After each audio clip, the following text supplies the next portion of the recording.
Hey, everybody. Welcome back to Wynne's World of Numerology, a language I believe your soul already knows, and a language that can lead you to true inner freedom, what I call soul-organizing your life rather than just organizing your life around the pesky little ego. Today, I hope to be your self growth facilitator. And if you are suffering in any way, I hope to help you reorganize the way you're feeling about your life and be a little more excited about it. Today's episode is a deep dive into the first symbol, which is the number one. And you probably most likely haven't studied this number one quite this way before, even if you're familiar with numerology. So let's get started. Again, in episode 4, we learned about the two main energies that distort our charts. One is through karma, which we're going to talk about in a different episode more intensely, but talked about a little bit last time, and the psychological ego. Again, can talk about more in depth, but it was last episode. So both of these are going to get in the way of our learning and our experience of our charts, our ability to express the symbol one where it is meant to be expressed, and also our ability to receive the blessings of the one that are coming to us that maybe we don't recognize.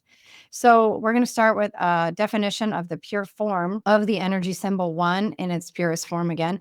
And then we will discuss how it can be driven by our own consciousness and our subjectivity to a higher potential, or sadly, sometimes to a lower potential. And we're going to start again where we try to always start, which is with the solar cross. Solar cross again with the four quadrants: spiritual, body, emotions, and mental. And basically, what we're doing is we're taking from the top and again drawing all the way down. And you simply get the first symbol, the number one. And the number one is that top down experience. It is penetrating, it is coming through, it is making a mark on the world. And that's what its job is to do.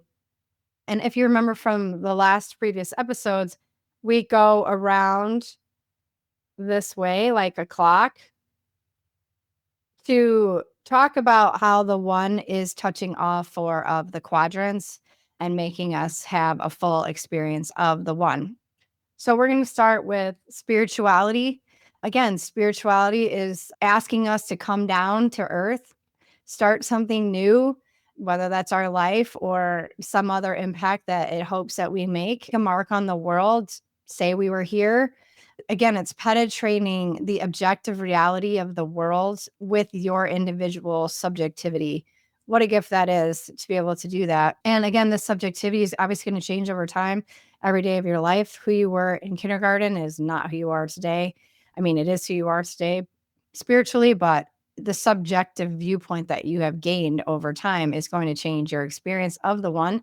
And again, we're going to go through the one every 9 days, every 9 months, every 9 years, and then it will show up in different areas again of your chart. So it's a constant learning activity. That's the cool thing about numerology. Again, the one is about taking actions, starting something new, and experiencing your subjective individuality briefly, the same way a wave in the ocean would experience itself. It's not to separate itself from the ocean, but rather to highlight the grandness and the oneness of the ocean itself. But there's something about getting to have that little wave and that moment of, you're doing the activity that feels really, really good for us as humans. A Course of Love, if you haven't read it, I highly recommend it. It was scribed by, I think you pronounce her name, Marie Perron. And I'm paraphrasing what it says, but basically, in the last couple decades of our entire existence, spiritually speaking, we are now in a time where we are to accept the end of the ego's sense of identity, right? That we're not just bodies that are having this individual experience with a hardened identity and a attachment to personal gain, and I got to go get mine, sometimes to the detriment of other people. And, spiritually, our job is to get over this because it's been in the world for quite a long time. All right, so we went through the spiritual aspect. Now the spirit is coming down to physical form to take part of the body.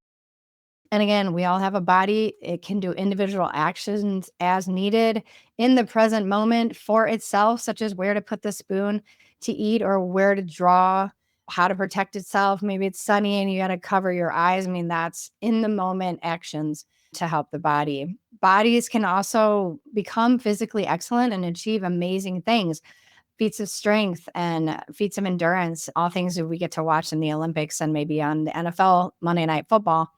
And it just takes this one decision to consistently act in a way to achieve these amazing defeats. And it's a decision, right? And so the one is about making those decisions and being consistently focused in the body.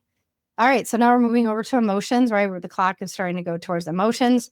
And when the one energy is in touch with their emotions, spiritually balanced, emotionally balanced, and non judgmental about whatever emotion the body is presenting, it can teach the person that he or she can trust his or her own lived experience above all others. I am the one. This is my body. This is my emotional experience. I can trust that. And I can take the action needed in the moment based on either my passion for life or personal preferences that I'm building subjectively. And lastly, we're going to move up to the mental capacity. It really is the last thing to come online for a baby, is to be able to think and be cognitive. And so again, we come down as a spirit, we go through a body, we build an emotional experience, and then we gain cognition. And our mental cognition is meant to, in the one energy, help us focus on a singular goal, start something new, make a decision, be clear about it, become deeply aware of your own capacity for whatever attainment or successes that you're interested in, specifically through your own cognitive abilities. The mental activity in a one is usually also aware of a very masculine thinking. It's very forward thinking and directed. And it's also sometimes desiring to correct things. And we want to balance that out with the correction of the self rather than others, right? So it's like, I don't need to correct you. I need to correct my judgment of you. So now the one is completely involved in all four of these quadrants. And really, the next thing to talk about is, okay, how does karma play a role in sort of messing with us to have the perfect experience of the one? And the psychological ego, again, how does that play out? So the karma is actually something that does show up in your chart and that can be talked about very specifically. In a general sense, the one in a chart can be influenced by karma to become completely out of alignment in two very extreme directions. One, you can imagine is to be so self-centered and narcissistic. I don't really like that word, but a lot of people are using it right now, that the one cannot barely recognize the needs of others. The other extreme direction is that it might become so dependent on other people's viewpoints, can't make a decision on their own to save their life, and then they blame other people for their inability to take action. All right, the last thing I want to talk about with the one is, again, how does the psychological ego, which really is a combination of our subjective experience, what we've been conditioned to do, and how does that, bother our experience in our chart, maybe make us less conscious about the blessings coming to us or make us rigid and hard in our identities and not able to flow through different actions and activities that are meant to take place at different parts of the chart. So again, just as a recap, the psychological ego is the mental activity of the brain that perceives the whole body as separate, feels it's alone, needs protection, and is truly on its own. And I'll be honest, the ego is pretty much just confused all the time. So, how does this influence the one in anyone's chart? I'm just going to read directly from my book about what I wrote in the ego. So, the ego will lock that flowing activity, right? The waves are moving in the ocean, and the ego will lock that wave sort of in a separate action in time and like try to freeze it and make it its part of its identity rather than seeing it a flowing of activities over and over and over again. So this confusion, this locking up, this grasping and holding on to something will cause guilt. And it often becomes a driver that feeds the need to correct the action that's already over, right? Like, how could I make this wave better, more perfect, or the wave sucked or whatever, without realizing the ego doesn't realize it's already over. It's in the past. It's something that doesn't exist anymore. There's a mental activity that keeps going and going and going and thinking about it. So it grows a feeling of being trapped in this circle, this rumination. Sometimes people call it rumination in psychology, or fixing something that just doesn't exist anymore or isn't happening now.